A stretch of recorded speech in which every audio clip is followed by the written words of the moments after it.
Now remember, the Prime Minister is in Hiroshima for the G7 summit. India is one of the special invitees as president of the G20 right now.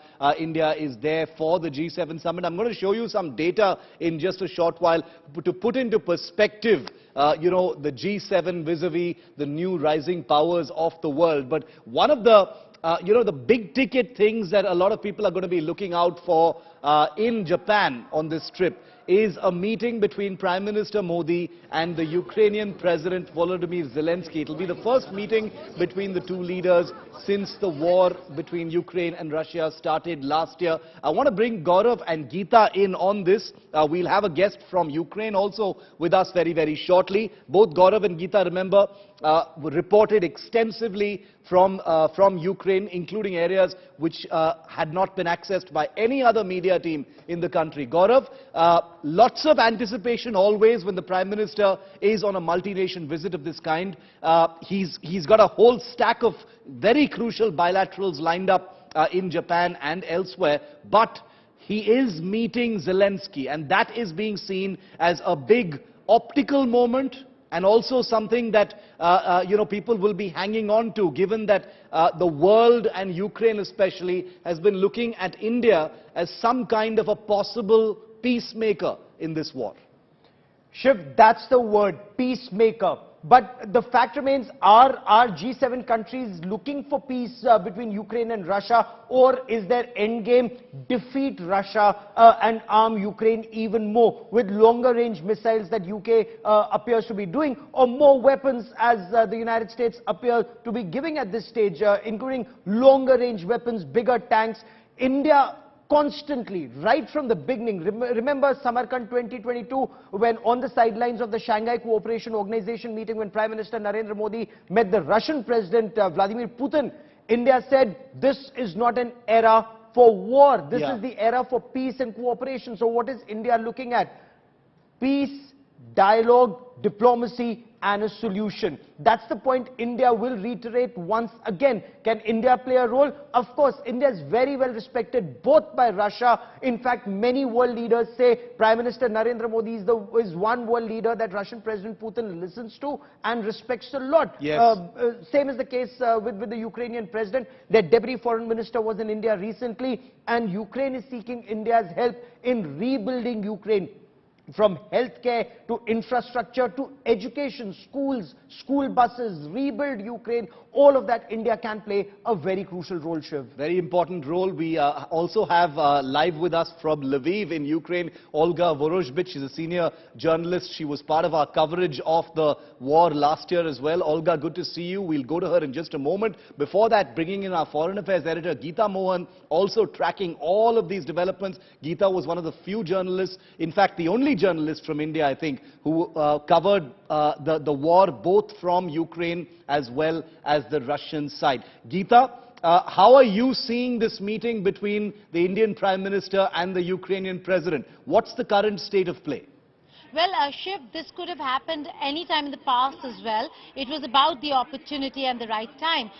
The opportunity presented itself when Ukrainian president was invited and is going to be in Japan. So yes, there is going to be a bilateral meeting. India is uniquely positioned. Remember, when our students were stranded in Ukraine, there was a lot of cooperation between Ukraine and India, not just to get them out, but there are historical ties between the two countries. The External Affairs Minister, Shiv, had also said that there was a point when the Ukrainian side had actually sounded out to the Indian side to send across a message to Russia.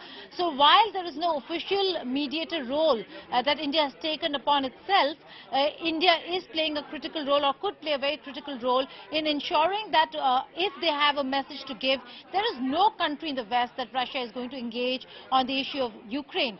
But yes, they might listen to India. So this is going to be a very important meeting. The Ukrainian President, of course, Shiv, like he has been doing with all other countries, will push India to support Ukraine. India is going to be very firm on its stand and where it comes from on India's foreign policy and the decisions it has taken so far. But With regards to concerns of a war, of a country invading the other, they are on the same page that peace should prevail. And in that, messaging and sounding out to Russia is something that India could agree to, and the G7 could endorse. But the fact is that for Zelensky, this is going to be a very critical meeting. They had pulled out their ambassadorship from India because India was not taking Ukraine's side. Now let's see. For Ukraine, it's almost going to be like whether if Zelensky is going to be or will manage to really convince Prime Minister Modi to be or to take a side. India certainly is not going to do that, but this conversation is going to be critical. Very critical conversation. Olga, what's your perspective on this from Ukraine? It's the first time that the Indian Prime Minister and the Ukrainian President will be meeting, since the breakout of this invasion that happened last year. There's been a lot of to and fro between India, Russia and Ukraine, lots of expectations as well. What do you think? What are you hoping will happen, maybe not just at the meeting, but perhaps after that? Well, I'm really anticipating this meeting because, as you've probably already mentioned, I don't know, I haven't heard, but our Deputy Foreign Minister, Amina Japarova, has just recently visited India, and I think it was a very important step for enhancing our political dialogue. And I think meeting with between two leaders is also an important next step. If you remember, last year the J20 head country, which was the head at J20 last year, Indonesia.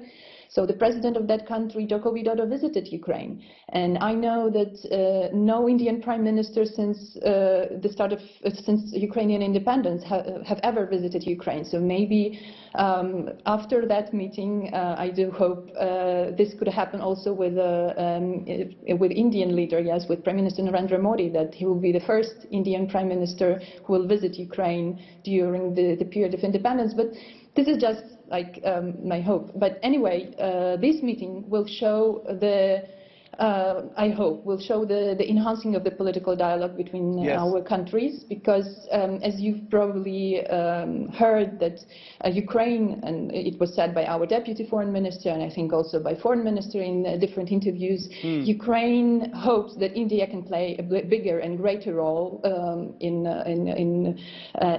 welcoming, in getting peace and bringing peace to Ukraine.